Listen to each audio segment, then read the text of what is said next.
For decades, combat sports lived in places built for violence. Las Vegas arenas, Madison Square Garden, Abu Dhabi under stadium lights. These were environments where chaos was expected, encouraged, and celebrated. Fighters fed off the noise, promoters fed off the controversy, and fans fed off the spectacle. Imagine waking up one morning to a headline that doesn't make sense, a headline that feels unreal, almost fictional. A professional fight, sanctioned and televised, taking place at the White House. Not a movie set, not a simulation, a real fight with real consequences in a place built for diplomacy, restraint, and history. That single idea is enough to stop the MMA world in its tracks. For decades, combat sports have existed on the edge of legitimacy, from underground events and banned promotions to sold-out arenas and global pay-per-views. The sport fought its way into acceptance through grit, sacrifice, and undeniable popularity. But even as MMA grew into a worldwide phenomenon, there were places it was never meant to go. The White House was one of them. That is why the announcement hit like a shockwave. Fighters, fans, analysts, and critics all reacted the same way at first: disbelief. Not because the UFC lacks ambition, but because this crossed an invisible line. A line separating combat sports from spaces traditionally associated with power, diplomacy, and ceremony. Suddenly, MMA wasn't just pushing boundaries, it was standing inside one of the most symbolically protected locations on Earth. Dana White confirmed it was real, not a rumor, not a joke, a legitimate event in the planning stages. And from that moment forward, the conversation changed. This wasn't about whether the UFC could pull it off, it was about whether it should. The idea immediately divided the MMA community. Supporters saw evolution. They argued that MMA had earned the right to exist anywhere, that regulation and professionalism had transformed it into a disciplined sport capable of respecting any venue. Critics saw something else entirely. They saw violence intruding where it did not belong. They questioned whether the sport was chasing validation rather than staying true to its roots. This debate wasn't about rules or matchmaking, it was about identity. MMA has always thrived on chaos, loud crowds, bright lights, raw emotion. Fighters feed off energy, hostility, and pressure. The White House offers none of that. It is quiet, controlled, restrained. That contrast alone makes the idea unsettling because it forces the sport to confront a question it has never fully answered. Can MMA exist without chaos? For the UFC, this event represents a gamble unlike any other, not financially, but symbolically. A pay-per-view can fail and be forgotten. A bad fight night can be buried under the next card, but a White House fight would live forever. Every punch, every reaction, every mistake would be replayed endlessly. There is no moving on from something like this. That permanence is what makes this moment dangerous. The fighters understand it too.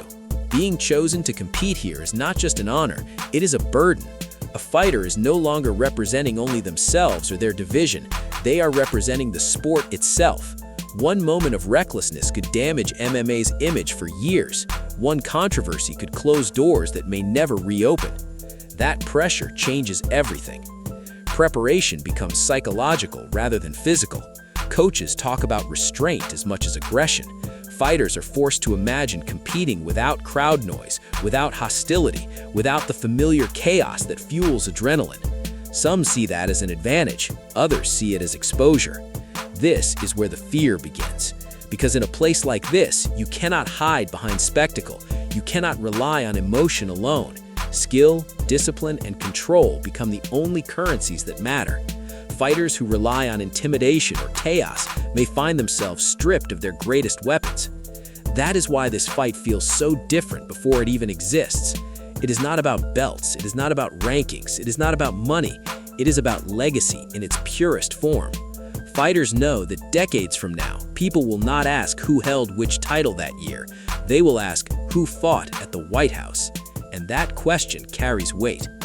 The UFC understands that if this works, it changes how the sport is perceived globally. It sends a message that MMA is no longer fighting for acceptance, it is claiming it. But if it fails, the backlash will be brutal. Critics will point to it as proof that some spaces should remain untouched by violence. This is why the first section of this story is not about fighters or matchups, it is about the idea itself. An idea so powerful, so controversial, that it forces everyone involved to confront what MMA truly is. Not just a sport, not just entertainment, but a reflection of how far combat sports are willing to go to prove they belong. There is also the question of precedent. Once a fight happens here, the door cannot be closed again. The sport cannot pretend it never crossed this line. Future promoters will chase similar moments, similar locations, similar symbolism.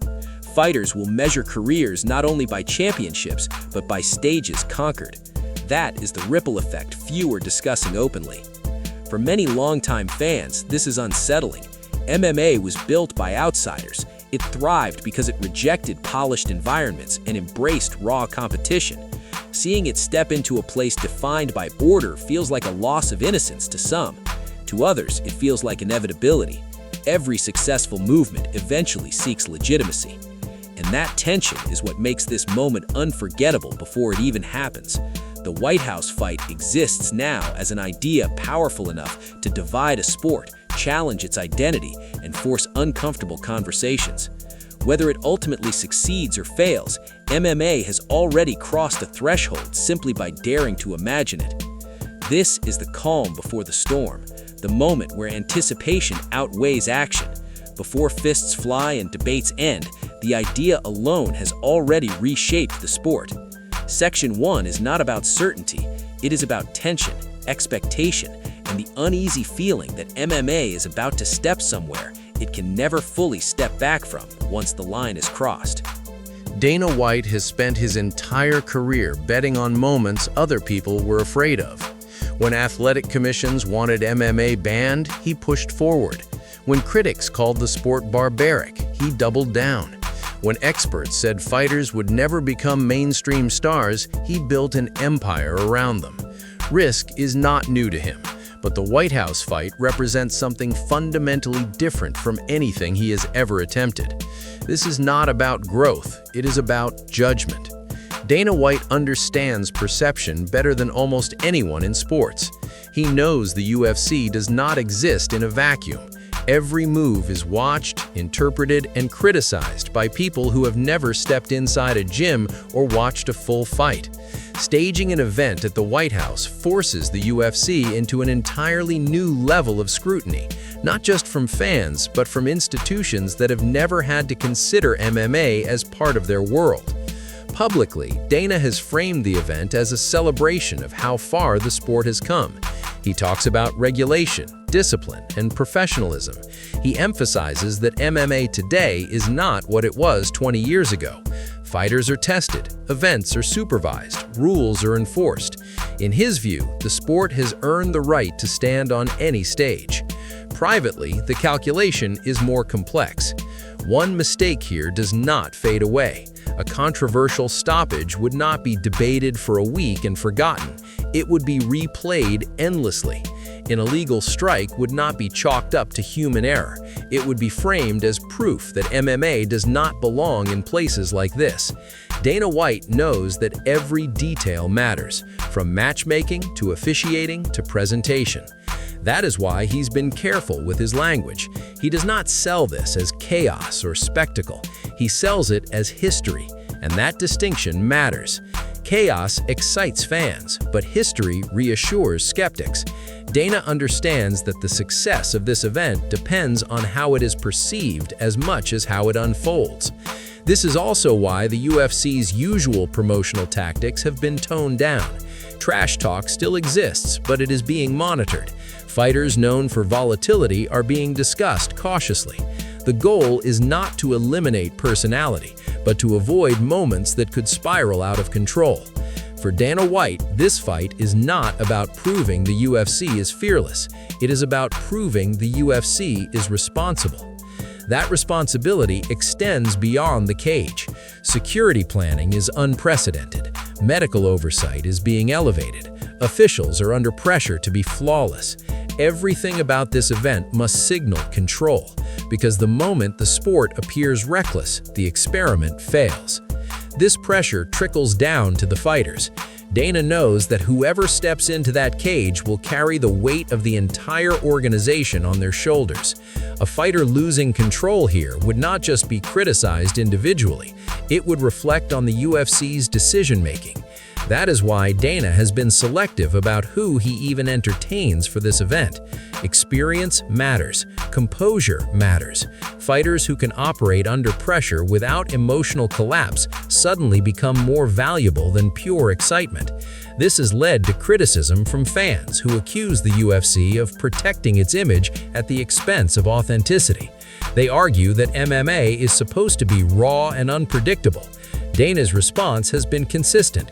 He insists that discipline does not erase authenticity, it elevates it. The White House fight, in his view, is not about taming MMA. It is about showing that the sport can exist without self-destruction. There is also the matter of legacy. Dana White has nothing left to prove financially. The UFC is global. Pay-per-views sell. Stars come and go. But history remembers moments, not balance sheets. This event has the potential to define how Dana White is remembered, either as the promoter who brought MMA into a new era of legitimacy or the one who overreached. That risk is personal. Every major decision Dana has made reshaped the sport in some way. The Ultimate Fighter saved the UFC. Reality television gave fighters identities. International expansion turned MMA global. This moment sits in that lineage. The difference is that failure here would not just slow progress, it could reverse it. This is why Dana White's confidence feels measured rather than loud. He is not chest-beating, he is calculating. Because unlike other events, this one does not allow for damage control. And hovering over it all is the unavoidable truth that once this happens, there is no undo button. The White House becomes part of the UFC's story forever. Dana White knows that his name will be tied to this decision long after individual fighters retire. That awareness is what makes this gamble different. It is not a risk taken out of ego. It is a risk taken out of belief. Belief that MMA has matured enough to survive this test. Belief that fighters can rise to the moment. Belief that the sport can be seen not as chaos, but as controlled competition. Section 2 is not about confidence. It is about responsibility.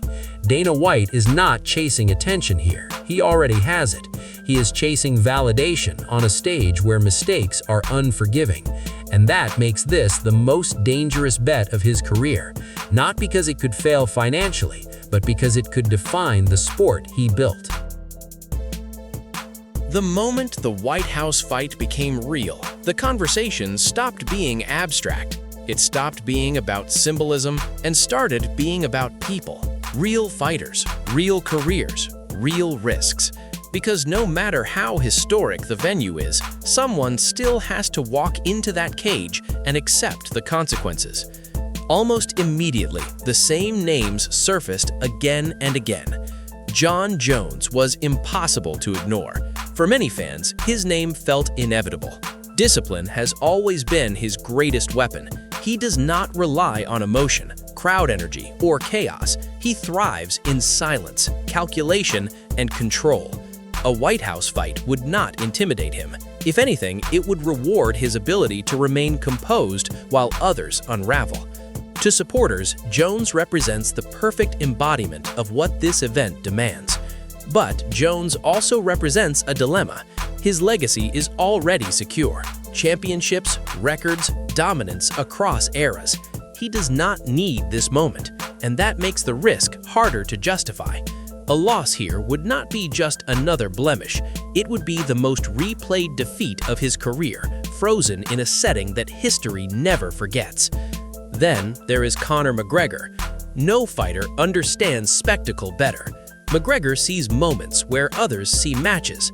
A White House fight to him is not a sporting opportunity. It is a global stage unlike any other.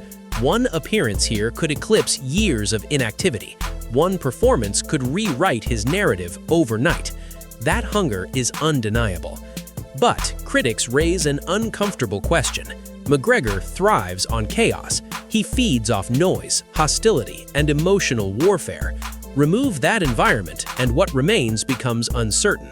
In a controlled, restrained setting, the tools that made him dangerous may no longer function the same way. The White House does not belong to him. That alone could change everything. Champions bring a different perspective. Fighters like Islam Makhachev represent the opposite philosophy: precision, patience, systematic dominance. For fighters like him, the White House fight feels like a distraction from the pure pursuit of greatness. Rankings, belts, and legacy through consistency matter more than spectacle. The idea of risking everything in a moment defined by symbolism rather than sport does not appeal to everyone. Heavyweights complicate the conversation even further. Power introduces unpredictability. One punch can end a fight instantly. In most arenas, that is celebrated. In this setting, it becomes a liability. A devastating knockout could overshadow everything else. The image would travel faster than context. That reality has caused hesitation among decision-makers and fighters alike. Fans, of course, want violence. They argue that MMA without danger loses its soul. They want the biggest men, the hardest punchers, the most dramatic outcomes. But the White House fight is not designed for excess. It is designed for survival under scrutiny. That distinction frustrates part of the fan base. Behind the scenes, fighters are having conversations they rarely say out loud. Is this opportunity worth the risk? Is history worth potential humiliation? Is silence more intimidating than noise? Some fighters admit they would freeze under those conditions. Others believe they would thrive. But no one truly knows until the door closes. That uncertainty is what separates desire from readiness. There is also the issue of representation. Whoever fights here becomes a symbol. Their behavior will be analyzed beyond sport. Every reaction, every exchange, every gesture will be interpreted. Fighters who enjoy controversy suddenly become liabilities. Fighters who can control emotion become assets. This selection process has sparked backlash. Fans accuse the UFC of handpicking safe personalities rather than authentic competitors. Fighters on the outside feel overlooked. They argue that the sport was built by risk-takers, not diplomats. The tension between authenticity and responsibility has never been sharper. And yet, despite the hesitation, fighters continue to circle this moment, because opportunities like this do not come twice. No rematch erases a bad night here. No future title replaces this stage. There is also fear that no one wants to admit openly. Fear of being remembered wrong. Fear of becoming the example critics use forever. Fear of being the reason the door closes behind them.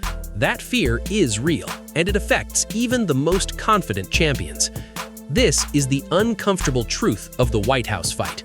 It exposes not just skill, but psychology. It forces fighters to ask who they are without the environment they depend on, without chaos, without noise, without the safety net of normalcy.